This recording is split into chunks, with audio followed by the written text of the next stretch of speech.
Well, welcome back to the podcast, everybody.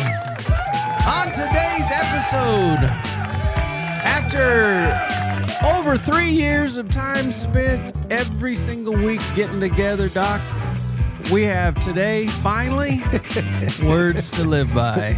Just these guys, today we got Pastor Mike. Took us a minute to get around to it. But now we're going to do a little review. And I think it's going to be valuable. Over the last 3 years. Get out your pad and paper and your pen. It's kind of a review of the last 3 years, but it's just kind of just in thoughts.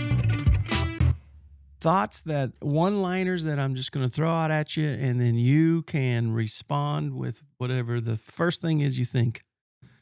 You may even disagree with some of these things that I say. Tangerine. What's it called again, though? The fruit that... Jicama. Jicama. For those of you out there who are looking for is it a better? Oh, it's delicious. It's not a fruit. That's the big, it's a root from the bean family, actually. Jicama. And it's full of flavor. Jicama. J. Uh-huh. And I'm sure like Juan, the listeners are like, stop. Jicama. Yeah. But you can only get it at the restaurant, the store, grocery store, located at 21st and Amadon. Mm-hmm. If you live in Wichita. If you live in Wichita, it's the southeast corner. Mm-hmm.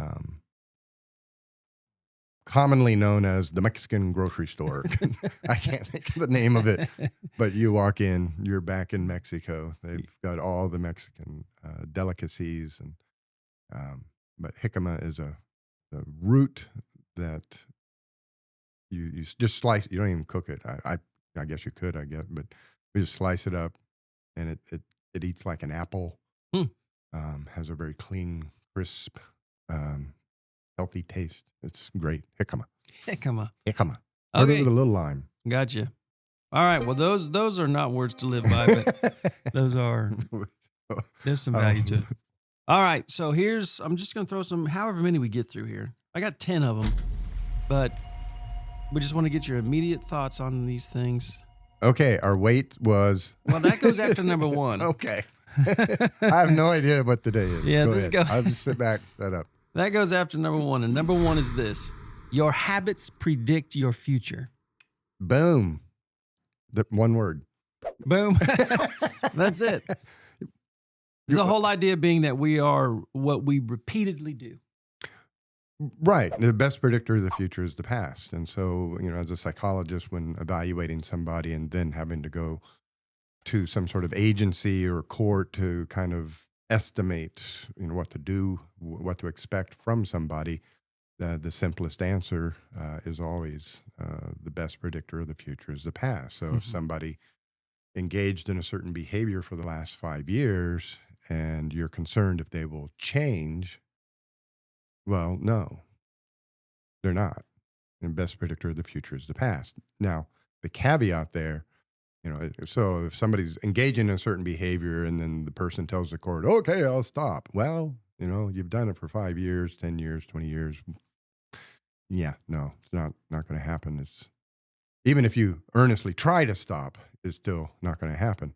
Now, the best predictor of the future is the past. If they engaged in a certain behavior for a certain period of time, and then they went through some sort of treatment episode, whether it's drug and alcohol treatment or therapy, but the last 6 months, they have not done that behavior, and they've done something that brings about behavior change, then we have a new past to look at in predicting the future. So you're right. Your habits predict your future. And, mañana, well, I'll get to it tomorrow. I'll get to it tomorrow. Well, you're never going to change because you're always putting the change off until tomorrow. The best predictor of the future is the past. Your habits predict your future. But it is possible to change. It is. Definitely, most definitely, it is definitely possible to change it. But if you're looking at somebody else and estimating how they're going to be tomorrow, next week, the week after, this is a great rule of thumb to go by. Now, if you are looking to change, recognizing that, my habits shape my future, so I have to develop new habits to create the new future. And that, there's that transition period, 2, 3 weeks of, we've heard that for many millions of years. It's like, 21 days to make a new habit, especially during the, big stop smoking phrase of, when chic was, all the rage, and 21 days to a new habit. And, neurologically, with our brain scans, we've now learned that if you do a repetitive behavior for 14 to 21 days, there will be a neurological change in your brain. Mm-hmm. And so the old adage, the wives' tale, was proven true. So yes, you can change, but you have to create those new habits. And that first 2 to 3 weeks is a really difficult time in creating a new habit, because that requires you going against the grain. Sure. Yep. So about a month and a half ago, maybe closer to 2 months ago, some new habits needed to be made, needed to be created, and needed to be consistently put into place. And it went from needed to be to wanted to be. And so I started out at 225, dressed at 225. Mm-hmm. And today's weigh-in was 216.8. 216.8. Now, to the person that I used to be, I would be thinking to myself, that is slow. But it's not slow. No. It's consistent. And it's consistent little habits that I have been able to make. And I have a lot more that I want to make, that I need some more determination just to get into these new habits. But the food is changing a lot. Well, can I add a 1A? 1A, go for it. 2-degree shift. Mm-hmm. You made some changes, and you're in a new kind of dietary phase. You're in a new exercise routine. You're getting up, going to the gym. Let that settle in until that becomes the new you. Yeah. That's the new lifestyle. And then make a small change to it. Mm-hmm. And once that small change now becomes part of your new lifestyle, add another small change. And when you shift course by 2 degrees, that's manageable. That's easy to do. And once you integrate that, and so over the course of 3 to 4 months, you will make significant changes. But if you try to do them all at once, it's really hard to stick to that entire. Which is exactly what I would do. Mm-hmm. I'd try to make these humongous changes. And I'm going to the gym for an hour and a half every day.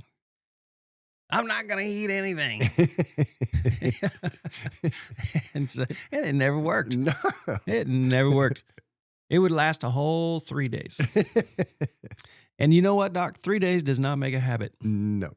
So, and your weigh-in? My weigh-in was 188.8. Hey, but you went on. I'm up a pound. You went on vacation and only went up a pound. I just want to give you that encouragement. That was all muscle. Yeah, you build muscle. All right, number 2. This is the number 2 line, words to live by. Your mind is your biggest battlefield. Everything exists in the mind. Yeah. There is no reality. It is all in the mind. I mean, even when you break it down to how the brain operates right now, I'm not dealing with you. Mm. My eyes are taking in the light. The light is being sent to the brain. The brain is processing the data from the eyeballs and then creating a mental image in my mind of you. That is what I'm responding to. This mental image in my mind. And that's so important to understand, because that's why eyewitness testimony is so horrible, because you got 5 people looking at the same thing and they all testify to 5 different, because in their mind, Sure, that's what they saw. Yep. And so the recognition that what we're dealing with is in our mind then frees us, because we can change our mind. Mm-hmm. I like the line, we don't see the world as it is, we see the world as we are. Yes. Exactly what you're saying. Yeah. Yeah. So our minds, that's why we focus so much. That's the real core of this podcast, is trying to transform with the changing of our minds, the renewing of our minds, the grabbing and control of what we do actually control, which is us, our minds, the way we think, how we think, the way we see the world. And so the battlefield is right between the ears. And I honestly, you're the pastor here, but when I read the New Testament, a lot of what I read is think differently. Sure. This was the old way, this is the new way. Transform from the old you to the new you, transformed by the renewing of your mind. All the parables, he's juxtaposing, he's giving you scenarios to think about and think about these scenarios differently. Who's my neighbor? Mm-hmm. And that's a decision we make in our mind. The prodigal father, how do you, all of these are changing how you think. Why worry about tomorrow? Do the birds worry? It's constant change how you think. Yep. And the battle is in the mind. Even in Proverbs it says, "As a man thinketh, in his heart, so is he." Yep. Well, the whole idea behind repentance even is changing how you think. Yeah. Because if you don't change how you think, you won't change how you behave. Mm-hmm. And so, yeah, it's all between the ears. So number 3 is this. Growth begins the moment you get uncomfortable. And shrinking begins the moment you get uncomfortable. And that's any kind of change you bring about. The reason we fall into ruts, we fall into patterns, and so when we change, it might be exciting or neat at first, but you're changing the routines, you're changing things about yourself, you're having to hear things about yourself that you may not be comfortable with, and even the last few weeks, I've had to kind of rethink things, and there was a 3 or 4 day period where Tish was like, "Where are you? You're not talking, you're not," and having to rethink, and that makes you uncomfortable. But to get to that other side, to build the new habit, you have to get uncomfortable. Yep. So along those lines, another line is what you run from controls you. That's true. Mm-hmm. Big time. What you avoid, in other words, has control of you. Mm-hmm. The hard conversation that you're avoiding is the one that is most likely consuming your mind. Oh, yeah. Consuming your thoughts. And every time you delay, it's just an opportunity missed to find some freedom, to free yourself up from that which is consuming you. Well, when I was younger and poor, I distinctly have this memory of getting the bills in the mail, not being able to pay them, and opening the desk drawer, throwing them in that desk drawer, and shutting it. How old were you? 27. Yeah, okay. This was in Texas, in a graduate school. I was picturing you as a kid. No. And you were like looking at, number one, I was like, why are you looking at the bills? But then I'm trying not to think about the bills. Yeah. So that's now, adding stress and consuming on top of the stress of the bills. And then I can't go to that desk. Right. Because if I go sit down at that desk, I know it's in the drawer. Exactly. So now I'm doing the homework in the living room. Yep. It's too close. What you run from controls you. Yeah. I tell people every now and then, I used to wake up in the morning and I didn't look over at my alarm clock to see what time it was. I looked over at it to see if it was on, if the electricity had been shut off. And so we've all been there. Yeah. Number 4 is this: you can't pour from an empty mind. What I love about that is the idea that we use a should, but I think it's a good should. We should always be hungry for more knowledge, hungry for more wisdom, wanting to grow right here, Right. In expanding the capacity for us to be able to just absorb life and absorb what others have to offer in wisdom and just the word. To me, that goes straight to, listen, as a pastor, I can't pour from an empty mind. If I haven't taken the time to fill up with the word, it's going to be really hard for me to be able to help anybody. Well, and that dovetails with the description of somebody. If I said that person is shallow, it kind of references the liquid there. Mm-hmm. They don't have much to offer. They're Sure. very superficial. So, hey, how about the weather? Hey, how about the Steelers? Mm-hmm. And then that's the only thing they have to offer. That's a shallow person. They're concerned about, just superficial things. They can't offer another person much. Sure. And you can't pour from an empty mind if your mind is not filled with, growth and wisdom. And if you're not challenging yourself to learn and develop then you have little to offer other people. You're a one-trick pony. Well, it doesn't take a lot of effort to swim in the shallow end of the pool. We're coming up with Here's some homilies here. Here's a good one right here. And these for, anybody who's still with us and is sticking around in the shallow end. These are actually deep thoughts that have some value if you're willing to think about them. Right. Don't just let them go in one ear and out the other, but think about how this applies to you. How this applies to how you're like where you are today. Are you where you want to be, and are you who you want to be?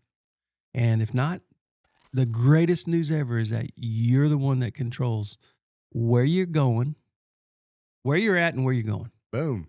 And things absolutely can change, and things absolutely can be better. We've all got room for improvement. Every single one of us. And so the next one is this, and this is so true. A calm mind is a superpower. That's a good one. It is true. You get into a situation where you're walking around like any kind of a panicked situation, like someone yells fire in a crowded theater, look for the calm person and follow them. Or be the calm person. Be the calm person. Remember, us rednecks, we always leave off the first two letters of everything. Mm-hmm. Remember when we did the 60-second video, the 60-second relaxation technique? Mm-hmm.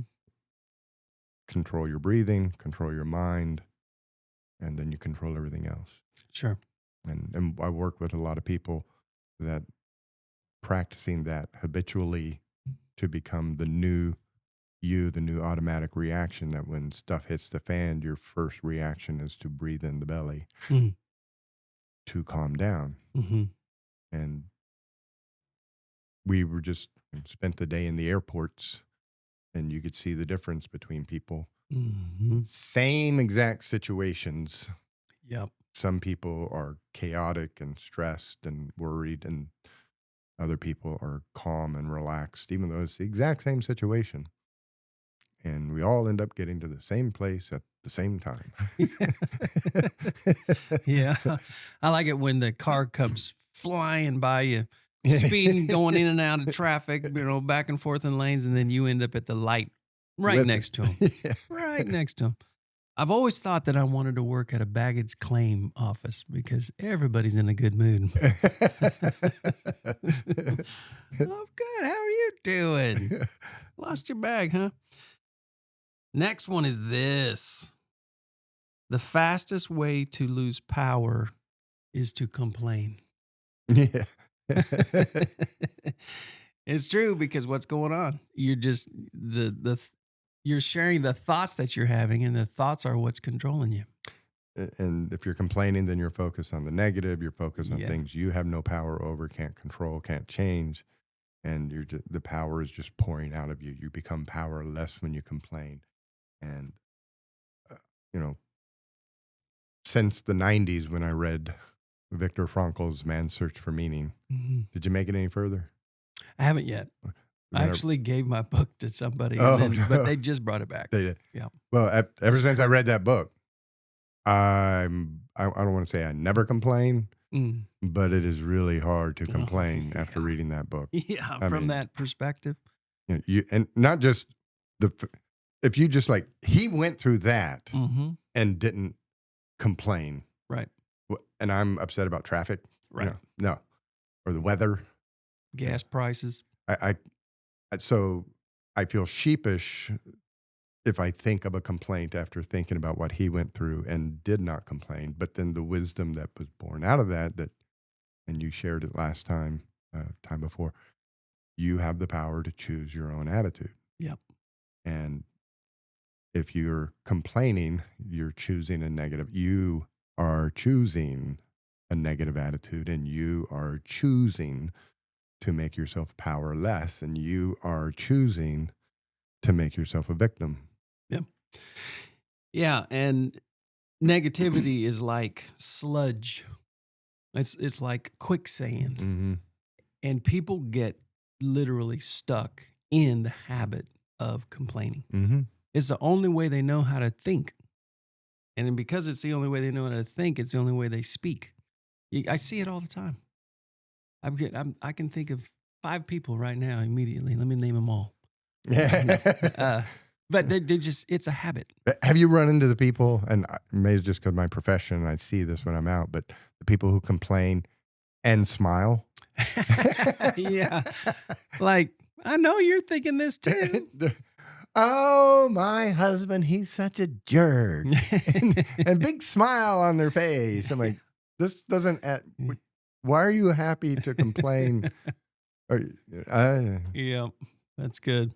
All right, we'll wrap it up with this one right here. This is a good one. This is just so true. Words to live by right here. Effort never lies. Effort never lies. I could go multiple ways with that. That if I'm looking at somebody else, show me your deeds. Show me. You say you got faith. I show you my deeds. Mm-hmm. It's good. So, yeah, what I say is one thing, but what I do is another. And if you look at what I do, then I don't need to tell you what I'm thinking, what my goals are, what I'm wanting, because you can just look and see that I'm putting in effort to make the change. And say, yeah, I'm going to work out. Well, if I see you going to the gym every day, if I see you losing weight every day, I see the effort. The idea of effort, the desire of effort may very well be lying all over the place. There may be lies flying around. Right. Because that's just stuck in the mind only. It hasn't gotten out. But actual effort. What's the phrase that tripped up Bush forever? Fool me once, shame on you. Fool me twice, shame on me. Mm-hmm. You tell me you're going to change. Okay, I believe you. You tell me you're going to change. Okay, I'll believe you. You tell me you're going to change. Okay, I'll believe you. Mm-hmm. If I don't see the change, if I don't see the effort put into making the change, right. The effort's going to reveal what's truly in the mind. I like you, but why are you always late? True. Not making the effort Yeah. to be somewhere on time. Well, a lack of effort never lies either, I guess. Yeah. So it goes both ways. Yeah. Well, so we're three years and a few weeks into this. That's deal. crazy. I would have never actually guessed that. Seems like it has flown by. Seems like yesterday. And we've been pretty consistent with this. There's only been 2 weeks that we didn't record. Right? Yeah. And you were sick 1 week, I was sick 1 week. And so I mean that's pretty, and your effort of putting it all together with the recording and getting the video and everything going is greatly appreciated. Been very consistent. Hey, you've shown up. If that's all I got to do, and you come prepared. I'll try a little bit. So, well, we just hope we're still helping someone out there. If you get a chance, hit that subscribe button, hit the like, hit the subscribe, share it with somebody. We try to say something each week that's maybe something you can take and chew on and make a little improvement in your world. So That's why we're here. thank you for joining us. Thank you, Doc. Thank you, Pastor Mike, and thank you guys for 3 years. That's right. It's been a heck of a ride. We'll see how much longer this thing has energy to go. I have no idea which button is button. Which one you want? I was going to give you a round of applause. Hey! Thanks, everybody. We will catch you guys next week. Have an awesome week.